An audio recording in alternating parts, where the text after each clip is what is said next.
របៀប invite friend ពុកម៉ែបងប្អូនសម្រាប់ដែល page ពុកម៉ែបងប្អូនទៅបង្កើតថ្មីអញ្ចឹងយើង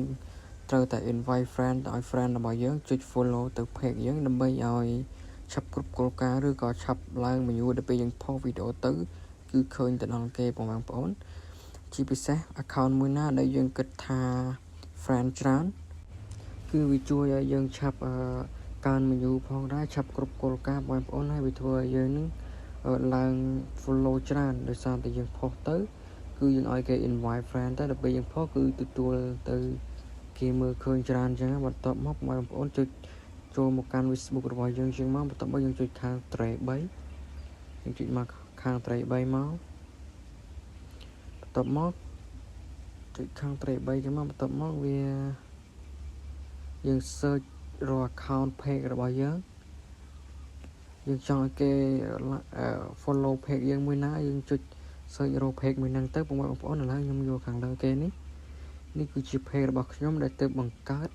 អត់សូវមាន friend ច្រើនទេបន្ទាប់មកយើងចុចខាង tray 3អូខេបន្ទាប់មកយើងចុចខាង invite friend សញ្ញាដែលខ្ញុំដាក់ហ្នឹងចុចតាមខ្ញុំមកអូខេមកដល់កន្លែងនេះគឺ friend យើងហើយនេះមកដល់កន្លែង friend យើងសម្រាប់ invite friend យើងមិនអាច invite ទាំង 1000-2000 នាក់ក្នុងមួយថ្ងៃនោះទេគឺ invite យ៉ាង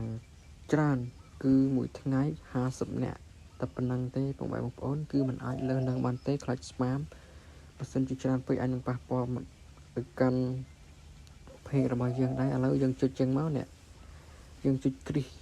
មិត្តភ័ក្តិមួយណាដែលយើងគិតថាចង់ឲ្យគេមក follow page យើងគឺយើងគ្រីសទៅបងប្អូន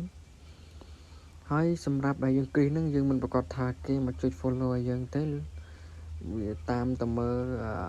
ខាងគេដែរបើសិនជាគេចិត្តល្អគេនឹង like page ឲ្យយើងបើសិនជាគេអត់ចុចក៏មិនដឹងថាគេណាប៉ុន្តែខ្ញុំប្រាប់ technique នេះគឺ technique អែមមួយយ៉ាងដែរតើឥឡូវយើងគ្រីសចឹងមកបងប្អូនឲ្យគ្រប់50នាក់អធិស្ឋានដោយសារតែខ្ញុំបាទអត់ឲ្យឃើញរូបច្បាស់ទេដោយសារនេះខ្លាចម្ចាស់រូបគេឆាតមកជេរអញ្ចឹងយើងអាចដាក់ព្រិលអូខេបន្ទាប់ពីយើងដាក់50នាក់យើងចុច continue អញ្ចឹងមកបន្ទាប់មកវាចេញតម្រងបែបនេះបងប្អូនគឺហើយជាការស្រេចវានឹងជូនដំណឹងទៅកាន់ Facebook ទាំង50នាក់អញ្ចឹងបងប្អូនវីដេអូហ្នឹងមានតែប៉ុណ្្នឹងទេជួបគ្នានៅវីដេអូក្រោយបាយបាយ follow មួយផង